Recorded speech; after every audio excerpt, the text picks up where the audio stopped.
Let's start with Tina and oil, which in New York just capped its biggest annual increase since 2016. Tina, 2019 looked good, but I keep hearing that the word vulnerable is the word for at least the first half of 2020. What's your take? Yeah, I think that's correct. I mean, certainly what we heard from OPEC the last time that they met was that there are concerns about what the first half of the year is going to look like in terms of inventories. That's why they took the extra added step of drawing another 500,000 barrels a day out of the market. I think you'll have to look for that.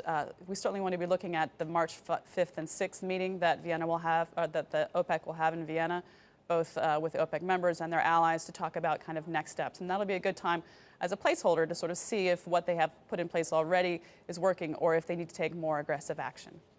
Tina, what should we expect from shale in the U.S.? Well, I think we've heard for a number of years about how there'll be more consolidation in the industry. What we're looking at more closely, though, is what's happening with regulations around shale, and specifically what's happening in Texas in terms of flaring permits. We certainly saw a little bit of an indication over 2019 that the agency might actually want to be reducing the number of flaring permits they've allowed. They've never rejected one so far.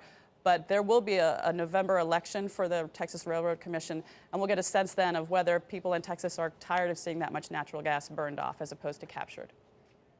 That brings me to Joe. In 2019, it was a rough year for steel. The year before, President Trump boasted that his 25% tariff on steel imports was reinvigorating the country's steel industry, but it doesn't seem like that was the case.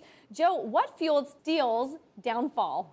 I mean, basically, after the tariffs came in, it encouraged a lot more buying of domestic production. It also boosted profits for most of the steelmakers, which meant all of them started bringing back online downed production. So you had more production come online at a time when demand started falling out of the economy in 2019, and so that left you with a lower steel price. Going into 2020, the question is, well, how much demand is really going to be there? There's uncertainty in every election year.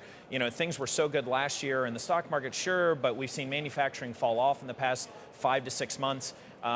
People aren't sitting around being too optimistic, but I haven't heard people saying, you know, this is the end all be all, right? Joe, I also keep hearing calls for 1,600 an ounce on gold in early 2020. What is driving gold and some of the other precious safety metals higher? Yeah, I mean, so we're just talking about the uncertainty, right? Uncertainty is a time when people are buying gold. We see the uncertainty in the U.S.-China trade relationship. There's uncertainty maybe this upcoming year for U.S. and EU trade relationship. And of course, you have the election. And so all of that coming together leaves people a bit uncertain. And so they're moving towards these haven assets, including gold. I don't know if we'll have another 19% gain this year, but it's certainly something that investors will be keeping an eye on.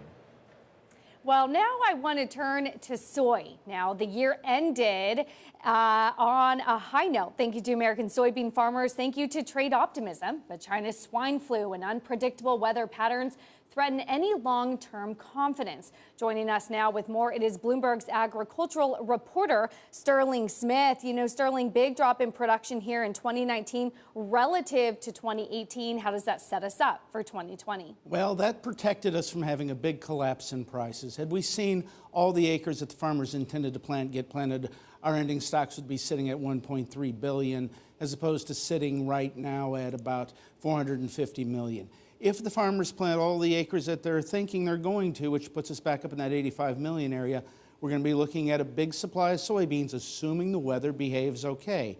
Now, we've had some issues with the weather already. I was in Chicago last week. It was 60 degrees at Christmas time in Chicago. That's not normal. So we are setting ourselves up for a weather situation. On top of this, we really have to look at what the situation is with the Chinese hogs. Hog supplies are going to be very, very small, and that's going to hurt demand for soybeans. So we do have a situation where we could have a real problem again with prices. I keep hearing that people want to tie in calls to a stronger or a weaker dollar and sort of how that fits into the soybean picture. How are you folding in that analysis into the outlook for soy? Well, if we do see a weaker dollar, which I do think is a possibility that we will see some decline in the dollar, that will work to put a floor underneath the price of soybeans. But we have to weigh that against the South American crop, which is already looking to be 6 million metric tons bigger than last year's and could easily find itself maybe being 8 or 9 million tons bigger, so we would have that additional supply, which would likely offset any strength granted by a weaker dollar.